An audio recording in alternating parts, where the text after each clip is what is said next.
suci. Om kesama dewa Swaru peran kita angkara Mamuja Swaru papidya Wala Yesu sadya siwa Om kesantauya kaiku dosa kesantauya wajiku kesam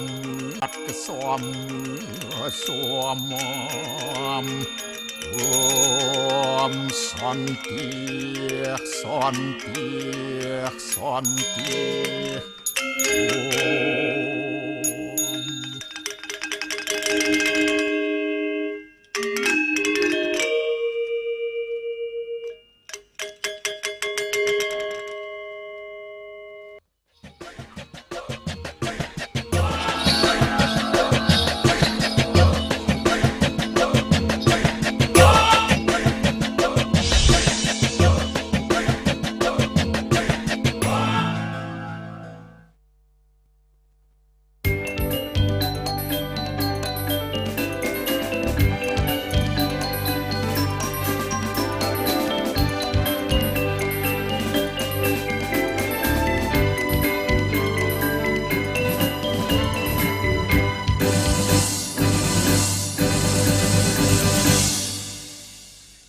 Om Swastiastu. Pemirsa Bali TV, Seputar Bali kembali hadir dengan menyajikan sejumlah informasi diantaranya.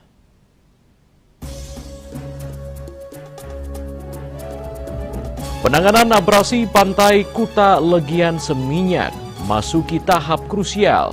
Pengisian pasir dikebut pemedak apresiasi pelaksanaan karya IBTK.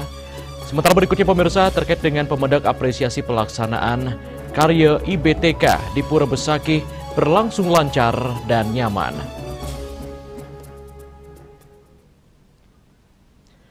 Pemirsa, jangan lewatkan juga informasi menarik lainnya yang sudah disiapkan tim redaksi kami. Bersama saya, Epa Jayantika, inilah Seputar Bali selengkapnya.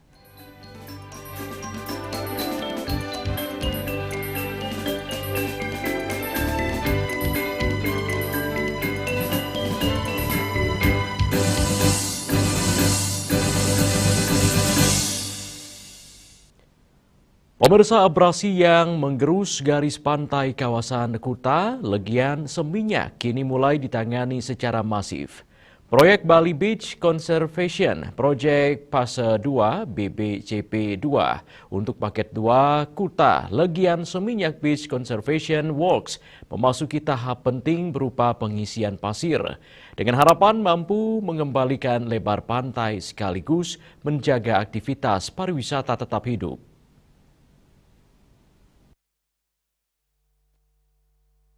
Upaya penanganan abrasi di sepanjang pantai Kuta, Legian, Seminyak terus menunjukkan progres signifikan. Balai Wilayah Sungai Bali Penida melalui proyek BBCV 2 yang didanai oleh kolaborasi pemerintah Jepang dan Indonesia, kini fokus pada pengerjaan pengisian pasir sebagai langkah utama menahan laju pengikisan pantai.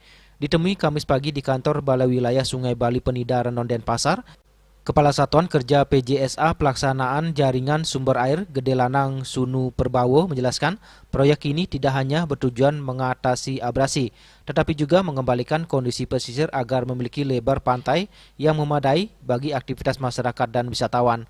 Pekerjaan yang dimulai sejak 4 November 2024 ini ditargetkan rampung pada November 2026. Selain pengisian pasir, proyek juga mencakup pembangunan 5 unit breakwater atau pemecah gelombang di lepas pantai. 1 unit telah dibangun pada tahap sebelumnya. Dari sisi 4 breakwater saat ini, progres pembangunan breakwater menyisakan 1 unit di kawasan dekat Setre Adat Kuta yang ditargetkan rampung akhir bulan ini. Secara keseluruhan, pengisian pasir dilakukan sepanjang 5,3 km yang terbagi dalam 3 zona.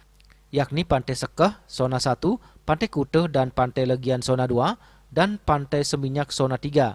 Total volume pasir yang akan dihamparkan mencapai 610.000 meter kubik. Sementara itu pengisian pasir tengah berlangsung di Zona 2, membentang dari depan Hotel Anfaya hingga Hotel Alam Kulkul sepanjang 2,8 km yang dimulai sejak 19 April 2026.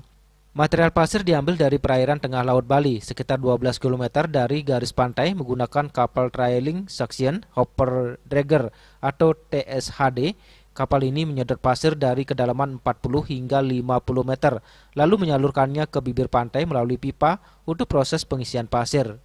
Sebetulnya terkait dengan kegiatan ini, tahap sekarang progresnya kita dari 5 buah breakwater, kita tinggal menyelesaikan 1 buah breakwater, yaitu ABW5 yang posisinya paling utara, di depannya Sitra Adat Kute. Itu perkiraannya sampai dengan akhir bulan ini bisa kita rampungkan sehingga 5 breakwater ini bisa selesai, dan pengisian pasir kita sedang mulai kerjakan yang di zona 2 Pak, yang di sekitar depannya Hotel Anfaya kalau tidak salah. Itu nanti sampai ke ke Hotel Alam Kulkul di sepanjang 2,8 km. Jadi karena ini adalah pekerjaan utamanya pengisian pasir, di mana kita mengupayakan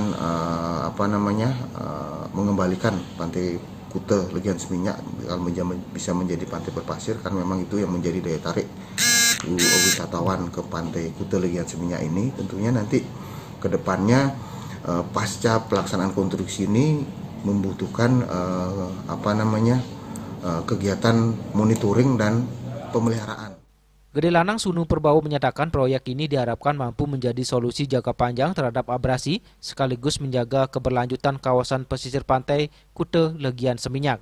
Meski demikian, ia menegaskan bahwa pasca konstruksi, kawasan ini tetap memerlukan pemantauan dan pemeliharaan rutin. Perubahan kondisi cuaca serta dinamika gelombang laut berpotensi menggeser kembali material pasir. Sebagai langkah antisipasi, cadangan pasir untuk pemeliharaan telah disiapkan di kawasan Pantai Sekeh. Selain itu, koordinasi juga terus dilakukan dengan pemerintah Kabupaten Badung serta para pemangku kepentingan di sekitar pantai guna memastikan pengelolaan berkelanjutan. Dengan kolaborasi berbagai pihak, proyek ini diharapkan tak hanya menahan abrasi tetapi juga mengembalikan pesona pantai Kute Legian Seminyak sebagai salah satu ikon pariwisata Bali yang aman, nyaman, dan lestari. Indrawan, Bali TV. Pemirsa, dampak krisis energi dan kenaikan harga BBM berpengaruh luas ke berbagai sektor. Kalangan legislatif, DPRD Kabupaten DPRD Buleleng berencana memperketat dan memangkas perjalanan dinas luar daerah, menyusul mahalnya tiket pesawat serta upaya efisiensi di lingkungan sekretariat.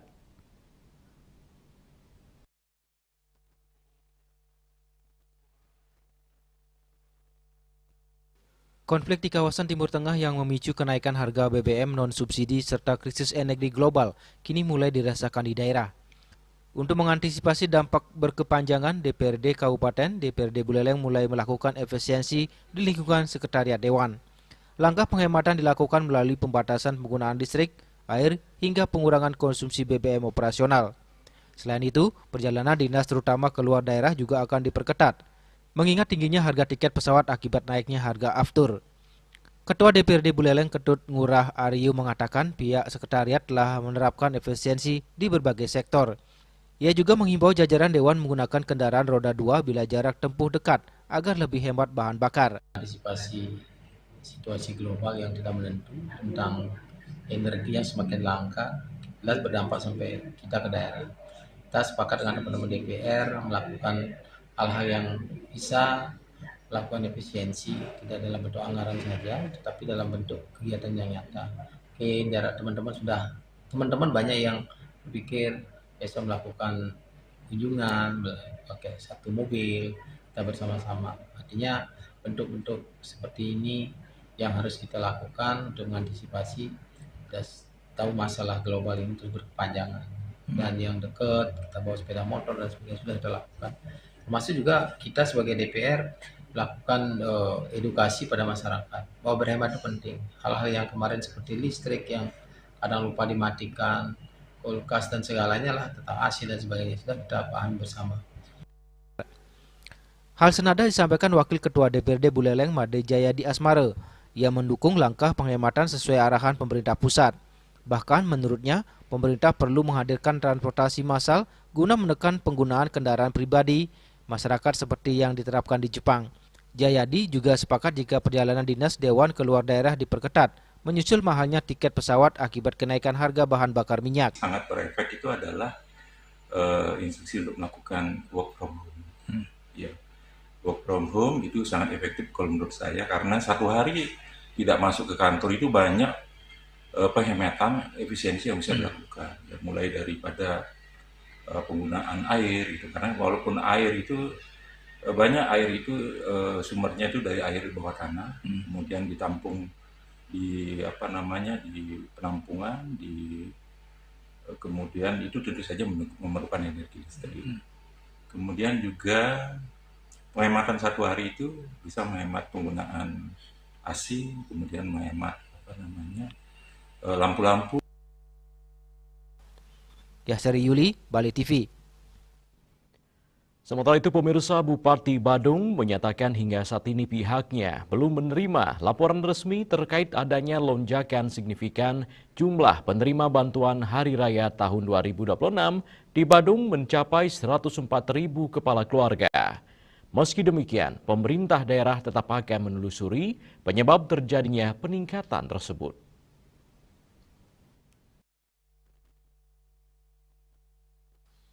Penerima program bantuan uang jelang Hari Raya Keagamaan tahun 2026 tembus angka 104.000 kepala keluarga. Jumlah penerima tersebut meningkat dari tahun lalu sebanyak 98.000 kepala keluarga. Terkait peningkatan tersebut, Bupati Badung Iwayan Adi Arnawo menyampaikan terdapat beberapa kemungkinan yang perlu dikaji lebih lanjut. Salah satunya adalah validasi data yang disampaikan, serta kemungkinan adanya perubahan kebijakan yang mempengaruhi jumlah penerima. Ia mencontohkan bisa saja terjadi perubahan masa domisili dari sebelumnya 4 tahun menjadi 5 tahun pada tahun ini, sehingga lebih banyak masyarakat yang memenuhi syarat untuk menerima bantuan. Bupati menegaskan bahwa pemerintah akan melakukan kajian menyeluruh terhadap data penerima bantuan Hari Raya tersebut guna memastikan bantuan tepat sasaran. Selain itu, ia juga berkomitmen untuk memperketat proses verifikasi di tingkat desa dan kelurahan. Akan lihat dulu kenapa bisa terjadi pelonjakan yang signifikan seperti itu. Apakah memang benar data-data yang disampaikan itu, atau mungkin memang ada pertambahan, karena yang tadinya sebelumnya dia mungkin masa domisilinya 4 tahun menjadi 5 tahun, kan dia berhak sekarang gitu. Contoh satu, atau yang sebelumnya tadinya dia itu dalam satu keluarga karena dia nikah, dia juga bisa bertambah. Jadi kemungkinan itu bisa terjadi.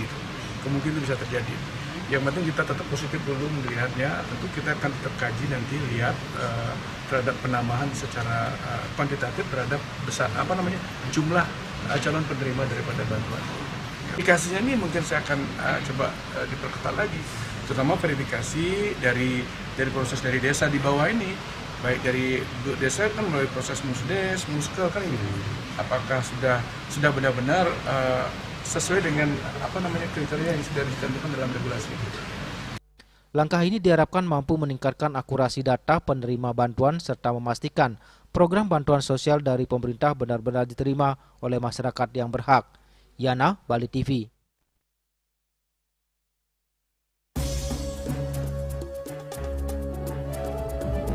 Pemirsa, pemendak apresiasi pelaksanaan karya IBTK di Pura Besakih berlangsung lancar dan nyaman. Kami segera kembali dengan laporannya.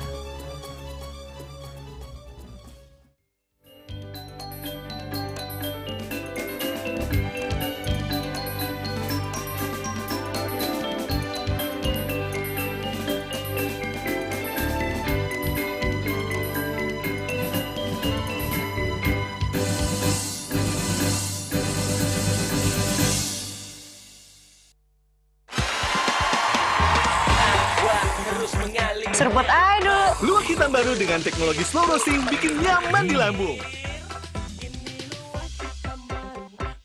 Luwak hitam baru, nggak kemanisan, mantap. Seruput aduh. Luwak hitam baru dengan teknologi slow roasting bikin nyaman di lambung. Luak hitam baru, nggak kemanisan, mantap!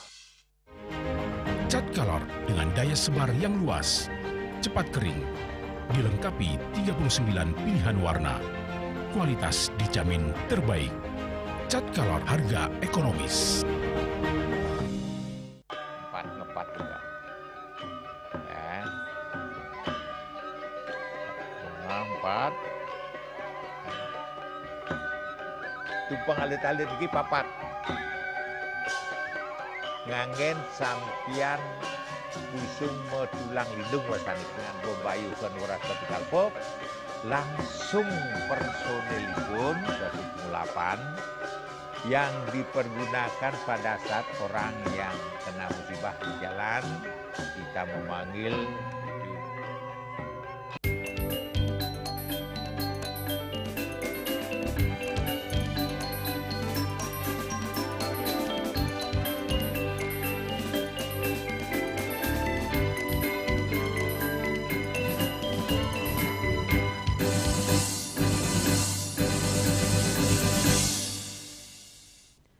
Pemirsa, karya Ide Betara Turun Kabeh IBTK di Pura Agung Besakih resmi disinap hari ini, Kamis 23 April 2026.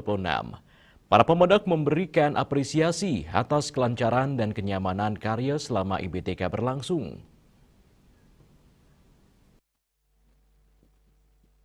Sejumlah pemedak yang ditemui tim liputan Bali TV usai melakukan persembahyangan di Pura Agung Besakih menyatakan kepuasannya atas kelancaran dan kenyamanan proses persembahyangan di Pura Agung Besakih selama karya Ide Betara Turun Kabeh tahun 2026 ini.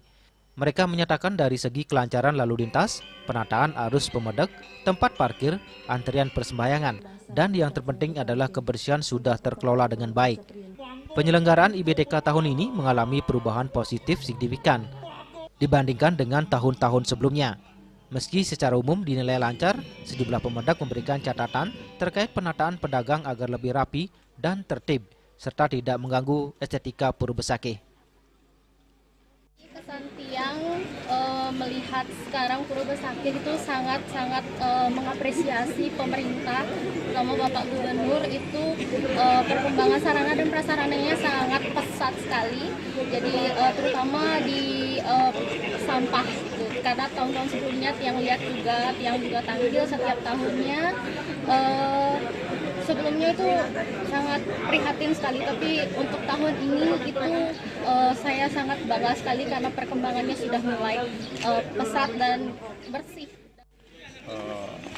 Semua berjalan lancar, sistem karya bersih, terus bagian parkir juga tertata dengan baik, kebersihan toilet juga baik, sampah sistem karya juga tidak begitu terlihat.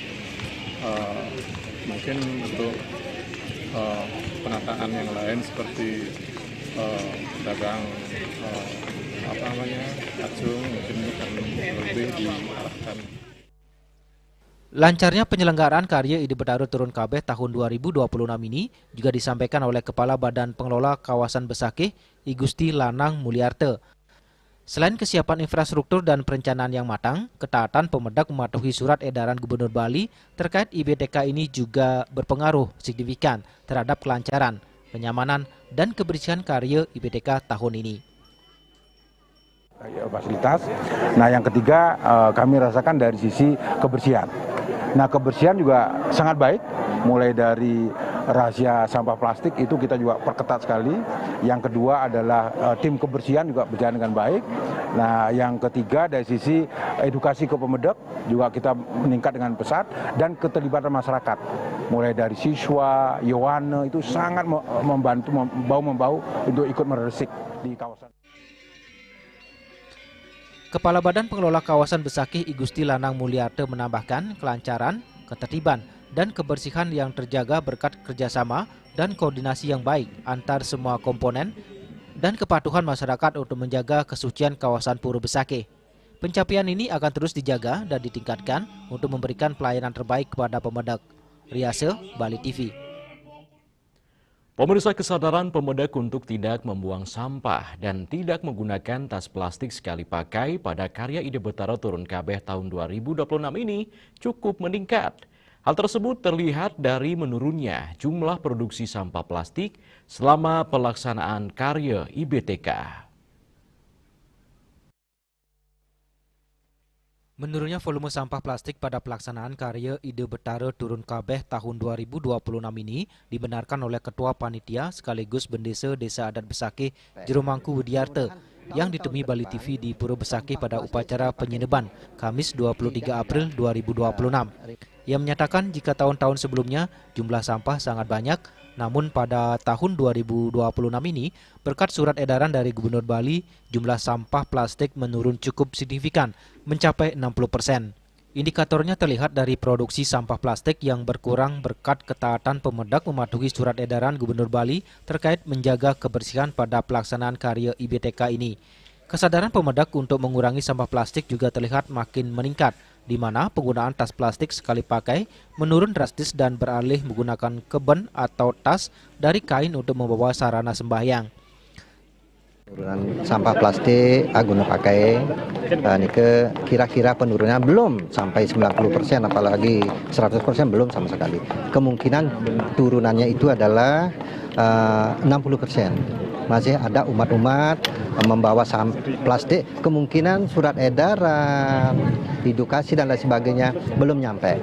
Mudah-mudahan tahun-tahun ke depan sampah plastik sekali pakai itu tidak ada ring besakih. Masih ada membawa tas-tas di dalam, tapi kami selalu mengedukasi di dalam, di tengah kepada umat, mengedukasi biar bakte mewadi.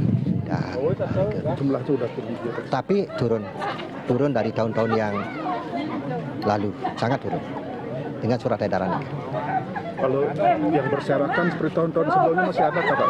Kami selalu mengedukasi sampah-sampah yang berserakan semakin sedikit. Bahkan membuang sampah di margi-margi di jalan-jalan itu sudah sangat berkurang dari tahun-tahun yang lalu. Jero Mangku Widiarte mengapresiasi perubahan perilaku Pemedak dalam pelaksanaan karya IBTK ini. Perubahan ini adalah hal positif yang akan terus dipertahankan serta ditingkatkan di pelaksanaan IBTK di tahun-tahun ke depannya. Riase, Bali TV.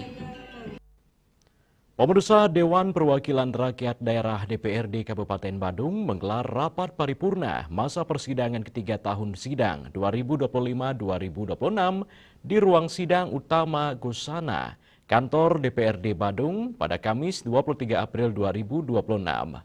Rapat paripurna dalam agenda penyampaian rekomendasi DPRD terhadap laporan keterangan pertanggungjawaban LKPJ Bupati Badung tahun 2025.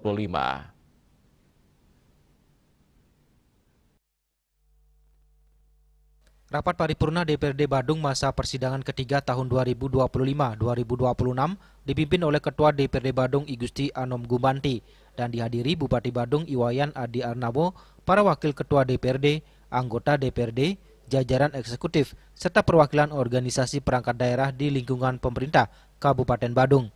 Dalam rapat tersebut, rekomendasi DPRD terhadap LKPJ Bupati Badung tahun 2025 dibacakan Wakil Ketua DPRD Badung, Anak Agung Ngurah Ketut Agus Nadi Putra. DPRD Badung menyampaikan berbagai catatan strategis, evaluasi, serta rekomendasi perbaikan terhadap pelaksanaan program dan kegiatan pemerintah daerah Kabupaten Badung. Rekomendasi yang disampaikan mencakup berbagai sektor, mulai dari pembangunan, infrastruktur, pelayanan publik, kesehatan, pendidikan, sandang pangan dan papan, ketenagakerjaan hingga pengelolaan keuangan daerah. Ketua DPRD Badung I Gusti Anom Gumanti menegaskan bahwa rekomendasi yang diberikan merupakan hasil pembahasan bersama seluruh komisi DPRD berdasarkan hasil evaluasi mendalam terhadap LKPJ Bupati. Ia berharap rekomendasi tersebut dapat menjadi acuan bagi pemerintah daerah dalam meningkatkan kinerja dan kualitas pelayanan kepada masyarakat. Sementara hari ini kita sudah bisa keluarkan rekomendasi untuk LKPJ. Nah, mungkin teman-teman wartawan bertanya, kenapa tidak ada pemandangan hukum praksi? Karena di dalam peraturan itu sudah sangat jelas dan tegas menyebutkan bahwa tidak ada lagi media atau cara selain hanya Dewan diberikan tugas membahas. Dan di dalam pembahasan itu, Dewan tidak memiliki kewenangan untuk menerima atau menolak tetapi hanya memberikan catatan-catatan strategis untuk perbaikan APBD ke depan atau penyusunan APBD yang lebih baik ke depan. Jadi hanya sebatas itu dari kewenangan peraturan perundang-undangan. Sementara itu, Bupati Badung Iwayan Adi Arnawo menyatakan akan menindaklanjuti seluruh rekomendasi yang telah disampaikan DPRD sebagai bahan perbaikan dalam penyelenggaraan pemerintahan ke depannya. Saran Dewan bahwa dalam rangka menentukan asumsi-asumsi target-target yang dipasang ini agar benar-benar lebih akurat, sehingga ini akan bisa lebih mengamankan program-program yang kita rancang dalam APBD selanjutnya. Tentu ini menjadi satu bahan pertimbangan kami ke depan dalam merancang APBD ke depan yang lebih sehat lagi, dan mudah-mudahan nanti seiring dengan rekomendasi Dewan yang dituangkan dalam rekomendasi laporan keterangan pertanggungjawaban Bupati Badung 2025 ini kan menjadi satu langkah awal kami untuk penyusunan APBD selanjutnya yang lebih produktif dan yang lebih mendapatkan akurasi dan mungkin yang lebih bisa diimplementasikan. Rapat paripurna ini merupakan bagian penting dalam fungsi pengawasan DPRD terhadap kinerja pemerintah daerah selama 1 tahun anggaran. Penyampaian rekomendasi ini diharapkan sinergi antara legislatif dan eksekutif di Kabupaten Badung dapat terus terjalin guna mewujudkan pembangunan daerah yang lebih optimal dan berkelanjutan. Yana, Bali TV.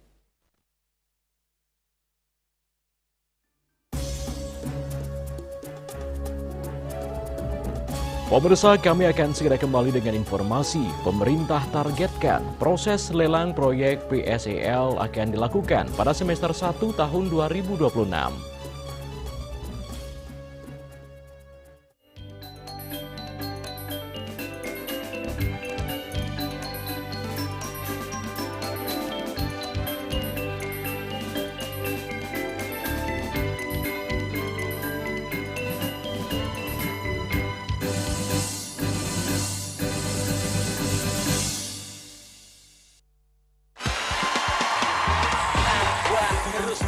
Serbot aduh. Luwak hitam baru dengan teknologi slow roasting bikin nyaman di lambung. Luwak hitam baru, nggak kemanisan, mantap. Serbot aduh. Luwak hitam baru dengan teknologi slow roasting bikin nyaman di lambung. Luwak hitam baru, nggak kemanisan, mantap. Cat kayu dan besi.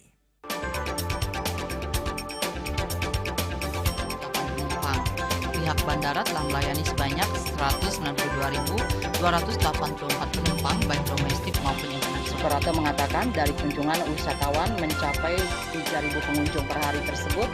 Ini mengacu pada perdagangan harga gabah yang juga semakin mahal saat ini. Kondisi itu pun membuatnya tidak maksimal memenuhi permintaan pasokan beras berkelangka dengan dan loyalitas anggota Linmas. Hadir dalam kegiatan pelatihan dan pembekalan tersebut,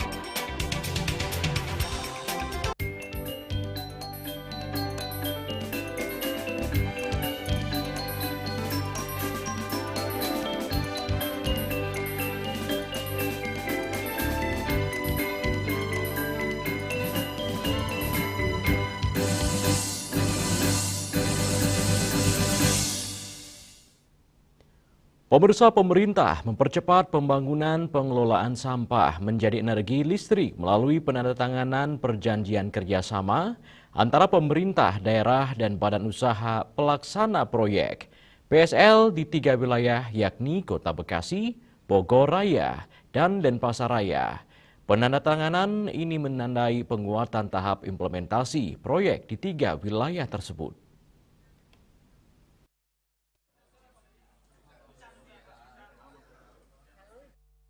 Menteri Lingkungan Hidup atau Kepala Badan Pengendalian Lingkungan Hidup Hanif Faisal Nurrofiq menegaskan langkah ini merupakan bagian dari percepatan nasional dalam menangani sampah secara sistematis dan terintegrasi. Adapun cakupan kerjasama meliputi PSL Kota Bekasi yang melibatkan pemerintah Kota Bekasi, PSL Bogor Raya yang mencakup Kota Bogor dan Kabupaten Bogor, serta PSL Denpasar Raya yang melibatkan Kota Denpasar dan Kabupaten Badung sebagai satu kesatuan aglomerasi dalam penyediaan pasokan sampah.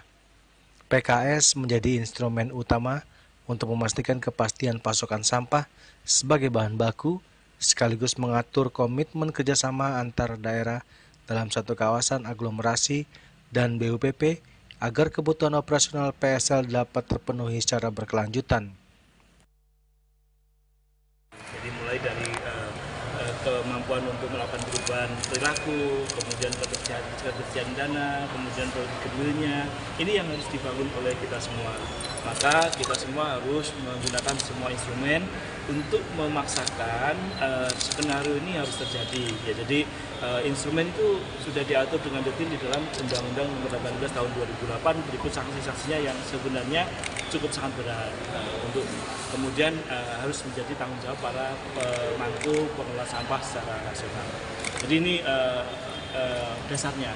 Kemudian dalam penyelesaian sampah di Indonesia dengan jumlah hampir 141 sampai 143 ribu ton per day itu memiliki karakteristik yang berbeda-beda yang selalu dipengaruhi oleh demografinya dan letak dari sampah itu sendiri. Pada kota-kota besar, seperti urban atau metropolitan ini, maka sampah-sampah ini meminta kita untuk melakukan penanganan dengan cepat. Jadi teknologi terkini yang paling mendekati untuk itu sekarang berkembang dengan besar teknologi insinerasi atau insinerator dengan kajian yang sangat dengan syarat yang sangat proven. Ada beberapa puluh item yang harus disepakati sebelum insinerasi ini dibangun di suatu tempat. Dan termasuk kita nanti yang saat ini tadi sudah proses lelang ada di 3 lokasi ya, di 3 kooperasi. Nah, kemudian insinerasi ini saat ini juga sudah berkembang teknologi penanganan emisinya.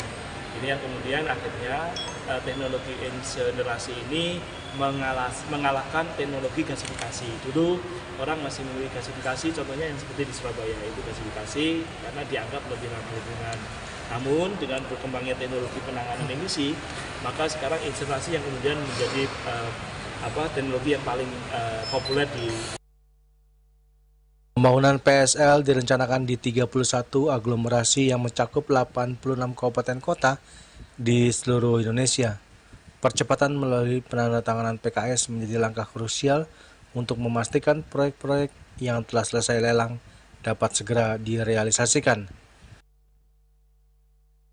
Dari Jakarta, Julius Wate dan Ketut Sumadiasa melaporkan.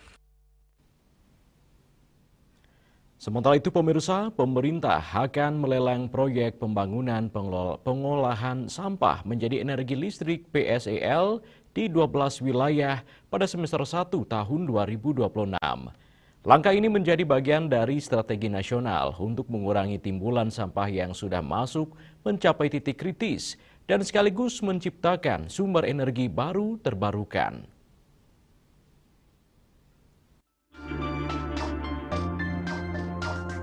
Sampah hingga kini masih menjadi masalah krusial yang tak kunjung selesai ditangani. Bahkan, kini permasalahan sampah sudah masuk fase kritis yang jika tidak segera ditanggulangi akan berdampak buruk bagi lingkungan dan masyarakat. Tata kelola sampah yang hanya menerapkan sistem open dumping selama puluhan tahun ditengarai menjadi biang kerok dari permasalahan ini. Ditambah kesadaran masyarakat yang masih kurang untuk memilih sampah organik dan non-organik. Menghadapi kondisi darurat sampah ini, pemerintah telah menargetkan 100% pengelolaan sampah nasional tercapai pada tahun 2029. Hal itu diatur melalui Perpres Nomor 12 Tahun 2025. Target ambisius ini mencakup penghentian open dumping di TPA, pengurangan timbunan sampah hingga 33.000 ton per hari, dan pengelolaan sampah berbasis aglomerasi untuk mempercepat penanganan sampah. Selain itu, salah satu terobosan pemerintah dalam menanggulangi permasalahan sampah adalah program pembangunan pengolahan sampah menjadi energi listrik PSEL. Program ini sudah ditetapkan sebagai proyek strategis nasional.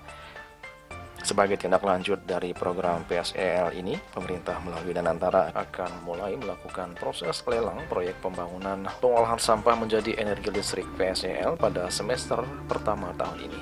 Langkah ini menjadi bagian dari strategi nasional untuk mengurangi timbulan sampah. sekaligus menghasilkan energi baru terbarukan. Kepala Kantor Staf Kepresidenan Muhammad Qodari mengatakan pembangkit tersebut diperkirakan mampu mengolah sekitar 7.000 ton sampah per hari dari 12 lokasi prioritas yang akan segera dilelang. Adapun proyek yang akan dilelang tersebut diantaranya PSEL Lampung Raya, PSEL DKI Jakarta, Kabupaten Bekasi, Medan Raya, Semarang Raya, dan lainnya. Qodari menyebut jika berhasil dilelang dan direalisasikan, proyek-proyek ini diharapkan dapat mendukung target pembangunan PSEL di 30 lokasi atau aglomerasi di 61 kabupaten kota di seluruh Indonesia pada tahun 2029. Secara keseluruhan, proyek tersebut ditargetkan mampu mengolah hingga 33.000 ton sampah per hari menjadi energi atau setara hampir 23% dari total timbulan sampah nasional pada tahun tersebut. Tahap 2 proses lelang dan antara akan dimulai semester 1 2026 ini, di mana saja 1 Lampung Raya, 2 DKI Jakarta, 3 Semarang Raya, 4 Serang Raya, 5 Surabaya Raya, 6 Medan Raya, 7 Kota Tangerang, 8 Kabupaten Bekasi, 9 Kabupaten Tangerang, 10 Kota Palembang, 11 Kota Makassar, 12 Kota Tangsel. Sisanya masih dalam proses identifikasi dan verifikasi. Target kapasitas input sampah dapat mencapai lebih dari 1.000 ton per hari per lokasi, sehingga total kapasitas pengolahan PSEL nanti 33.000 ton per hari. Tadi saya sudah sebutkan di depan ya, 2029 targetnya 33.000 ton per hari. Untuk menarik minat investor, Qodari mengatakan pemerintah telah menyiapkan sejumlah insentif guna mempercepat realisasi proyek PSEL. Di antaranya adalah penetapan harga beli listrik sebesar $0,20 per kWh selama 30 tahun, pemangkasan izin lingkungan dari 12 sampai 24 bulan menjadi 2 bulan, serta pembebasan pajak pertambahan nilai PPN untuk teknologi pengolahan sampah ramah lingkungan yang diproduksi di dalam negeri, sebagaimana yang telah diatur dalam Perpres nomor 109 tahun 2025. Selain itu, pemerintah juga membuka peluang lebih luas bagi setiap daerah yang memenuhi kriteria, khususnya timbulan sampah di atas 1.000 ton per hari dibolehkan membangun fasilitas PSEL. Juli Suharti dan kita semua di ASU melaporkan.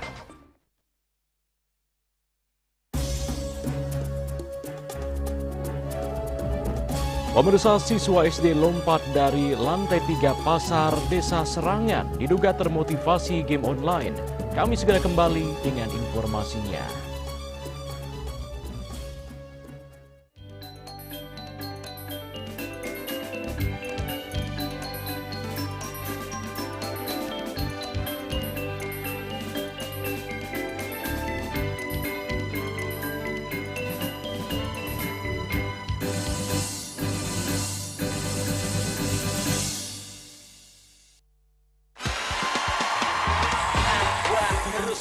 Serbot aja. Luwak hitam baru dengan teknologi slow roasting bikin nyaman di lambung.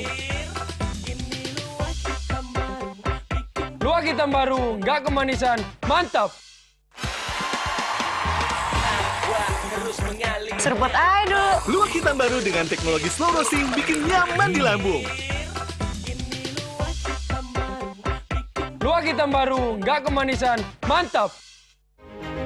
Cat Color dengan daya sebar yang luas, cepat kering, dilengkapi 39 pilihan warna. Kualitas dijamin terbaik. Cat Color, harga ekonomis.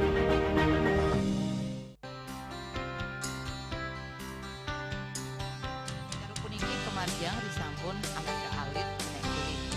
Metapah kalem kebaos, mepandes utawi mesangi, drama antar Ketua Banjar Jakarta Selatan di Jakarta Selatan para pinangita miwah tokoh-tokoh umat Hindu. Emansipasi miwah penyarengan kerama istri saha anggen cangin purikau wenten taler 6 TPS sanik kaayahin oleh kerama istri inggian ring TPS 6.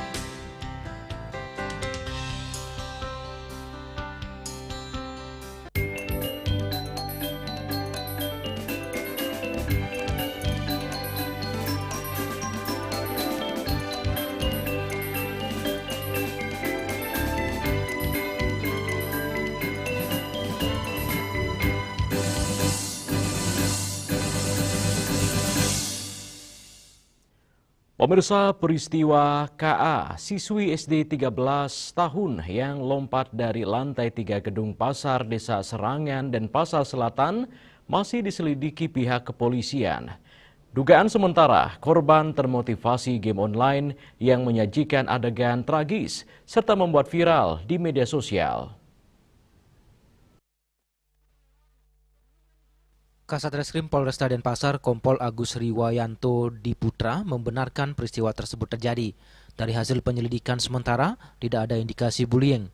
Namun diduga KA termotivasi dengan adanya sebuah game online bernama Omori, sehingga ingin mencoba game tersebut dan diviralkan. Untuk saat ini korban masih dalam tahap pemulihan, dan KA sendiri dikenal seorang pendiam serta bersosialisasi juga. Sudah melakukan penyelidikan dan juga ini tentunya sudah di-backup oleh Ditsiber Polda Bali. Kita sudah mengamankan HP yang digunakan untuk merekam. Ya, jadi memang kita melihat di situ tidak ada indikasi-indikasi bullying, tapi memang karena korban kita yang jatuh ini ada terindikasi termotivasi ya dengan adanya salah satu game ya yang memang kalau kita lihat dan kita juga sudah koordinasi dengan psikolog ya memang ada sedikitnya peran ataupun imbas gara-gara game itu akhirnya dia ingin mencoba tren tersebut ya karena memang di sini kita lihat dari yang kita bicara digital forensik ada game yang memang ya membuat dia motivasi ingin membuat tren tersebut. Itu gamenya apa sih Pak? Game apa namanya? Omori namanya. Sementara itu, Kapolresta Denpasar Kombes Pol Leonardo David Simatupang mengatakan dalam mengantisipasi agar tidak terulang kembali peristiwa seperti ini, pihaknya terus berkoordinasi unit PPA, pemerintah provinsi, serta melibatkan pihak tim cyber Polda Bali pengecekan HP korban. Pihaknya juga menghimbau kalangan orang tua untuk lebih berhati-hati terkait apa dikonsumsi putra-putrinya, baik dari media sosial maupun online. Dari kami tetap bekerja sama dengan PPA kami maupun provinsi dan Kominfo. Dan kami ada juga cyber untuk pengecekan daripada HP anak tersebut melalui digital forensik. Ya. Raiswantara, Bali TV. Pemirsa, Polresta Denpasar berhasil mengungkap 32 kasus pencurian dalam 1 bulan terakhir. 11 diantaranya adalah kasus pencurian kendaraan bermotor dengan 8 barang bukti sepeda motor yang tidak ada laporan kehilangan.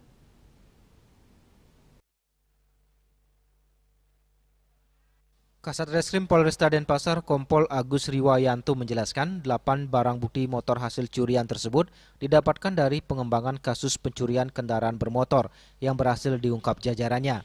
8 unit motor tersebut diketahui tidak ada laporan kepolisian atau tidak ada korban yang melapor atas kehilangan kendaraan bermotor tersebut. Untuk itu jajarannya meminta masyarakat yang merasa kehilangan kendaraan bermotor bisa datang ke Polresta Denpasar sambil menunjukkan tanda bukti kepemilikan kendaraan bermotor. Pihaknya menghimbau kepada warga agar lebih waspada dan meningkatkan pengamanan saat memarkir kendaraan bermotor. Dari beberapa kasus ini dapat rekan-rekan lihat terdapat beberapa barang bukti yang berhasil kami amankan. Salah satunya ada sepeda motor. Nah, sepeda motor ini ada 8 sepeda motor yang sampai saat ini belum ada laporan polisinya. Jadi nantinya kami akan men-share nosin maupun noka kendaraan tersebut sebagai motor temuan. Nah, nanti tolong disampaikan pada masyarakat, dipersilakan datang ke Polresta Denpasar dengan membawa alat kepemilikan lengkap berupa BPKB maupun STNK.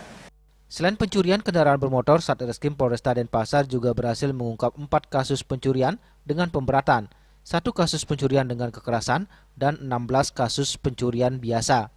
37 tersangka diamankan dari 32 kasus tersebut.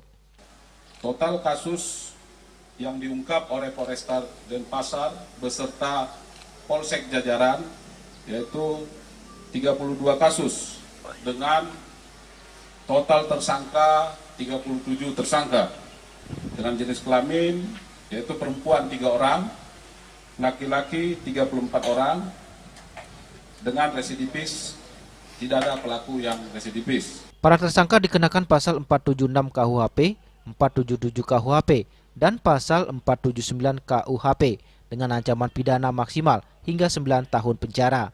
Raiswantara, Bali TV.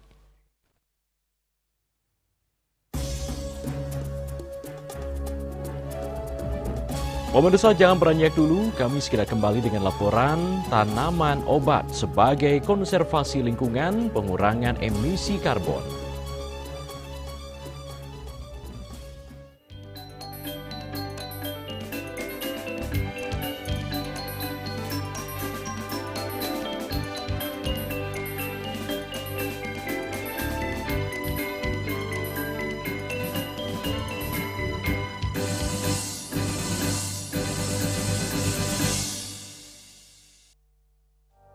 Musim hujan tiba, bencana banjir bisa mengancam jika kita tidak waspada. Kebiasaan buruk seperti membuang sampah sembarangan bisa menyumbat aliran air.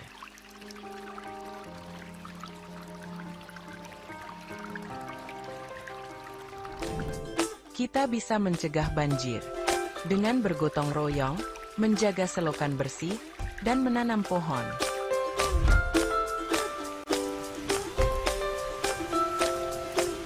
Siaga di musim hujan, jaga lingkungan kita. Bersama, kita bisa terhindar dari banjir.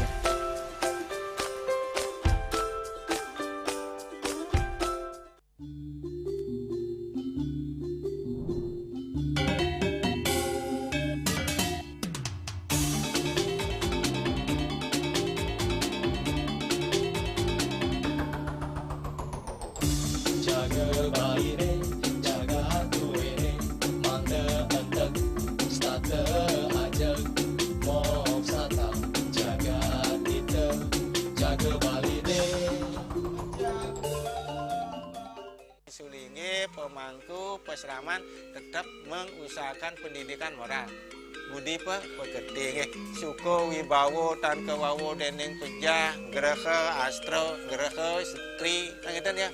Aneka dua eka dua swalaksana batara. Jadi alam niki seisen yang jagat niki sami kesusup oleh desang yang widi. Siwa bumi, ring bumi niki wenten batara niki. Sangat raga ngai mecaru kan ngidupang pertiwi di Bali buana bumi mengurip niki.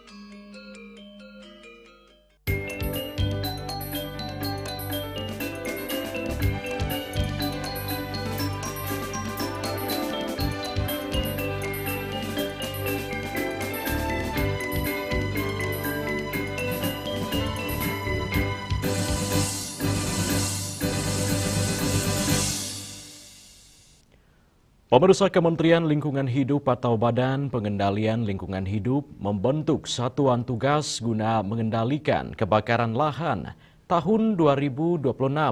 Langkah ini menjadi bagian dari strategis nasional dalam menghadapi peningkatan risiko karhutla seiring proyeksi musim kemarau dan potensi El Nino pada tahun ini.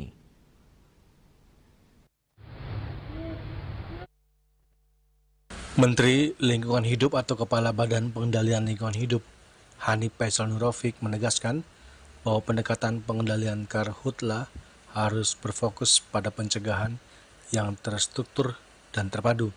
Hani menambahkan, data menunjukkan peningkatan signifikan kejadian karhutla pada awal tahun 2026 dengan jumlah titik panas mencapai 3.609 atau meningkat 3 kali lipat dibandingkan periode yang sama tahun sebelumnya. Luas kebakaran hingga Februari 2026 juga tercatat meningkat tajam, mencapai lebih dari 32.000 hektar dengan wilayah Sumatera dan Kalimantan sebagai daerah paling terdampak. Menghadapi kondisi tersebut, KLH atau BPLH menetapkan Satgas Pengendalian Kebakaran Lahan Hutan tahun 2026 yang terdiri dari tim pendamping, tim sekretariat, dan tim klarifikasi. Satgas ini bertugas memperkuat koordinasi pusat dan daerah, serta memastikan langkah pencegahan dan penanganan dilakukan secara tepat dan efektif hingga tingkat tapak. Salah satu fungsi utama Satgas diarahkan untuk memperkuat early fire response melalui aktivasi posko pengendalian karhutla di daerah rawan hingga tingkat desa. Selain itu, kesiapsiagaan sumber daya manusia, sarana prasarana, serta dukungan dari pemerintah daerah dan pelaku usaha menjadi fokus utama dalam pelaksanaan pengendalian. Sekalian peserta apel siaga pengendalian karhutla tahun 2026 yang kami banggakan. Pertama-tama, marilah kita panjatkan puji dan syukur terhadap Allah Subhanahu wa Ta'ala karena berkat rahmat dan karunia. Pada hari ini kita dapat melaksanakan apel siaga pengendalian karhutla tahun 2026. Apel ini dimaknai menjadi penting sebagai langkah persiapan kita untuk segera melakukan langkah-langkah lapangan dalam rangka upaya pencegahan dan pengendalian kebakaran hutan dan lahan pada tahun 2026 ini.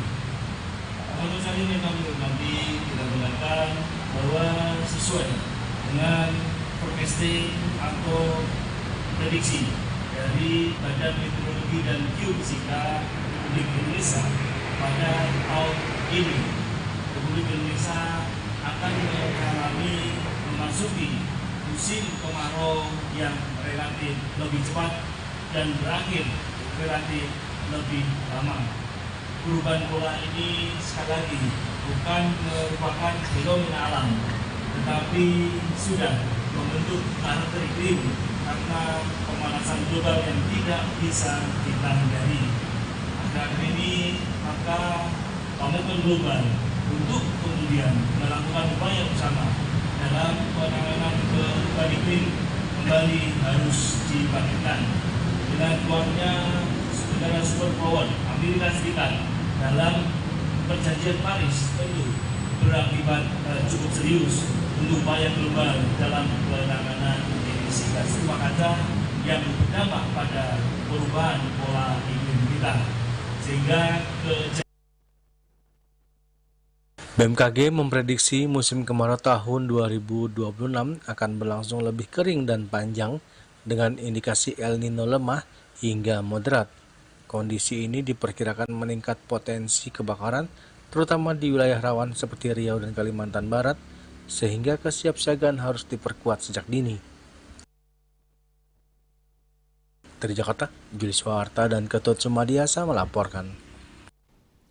Pemirsa, pemanfaatan tanaman obat di kawasan ekonomi khusus KEK Sanur memiliki potensi besar sebagai sarana edukasi, pemberdayaan ekonomi, dan konservasi lingkungan dalam pengurangan emisi karbon. Tanaman obat dapat diintegrasikan, memberikan dampak positif bagi masyarakat lokal dan pengunjung.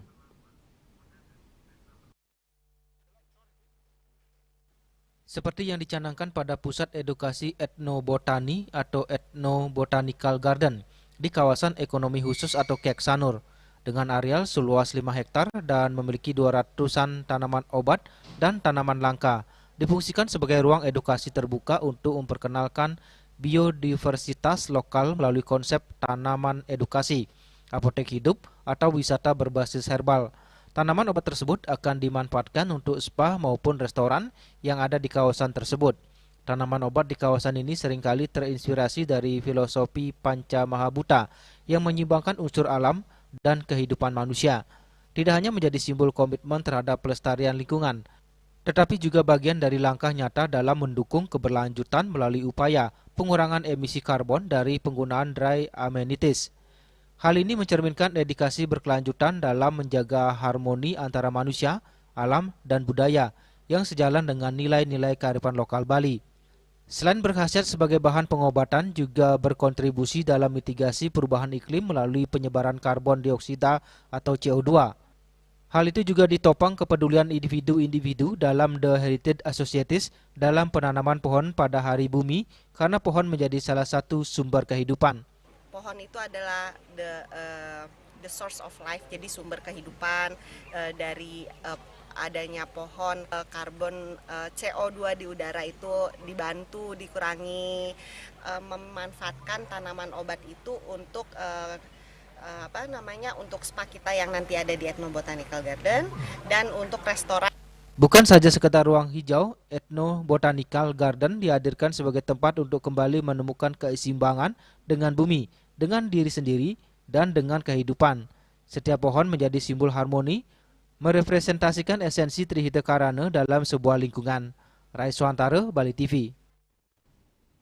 Pemirsa, dan kini kami sampaikan informasi perakiraan cuaca untuk kabupaten kota di Bali.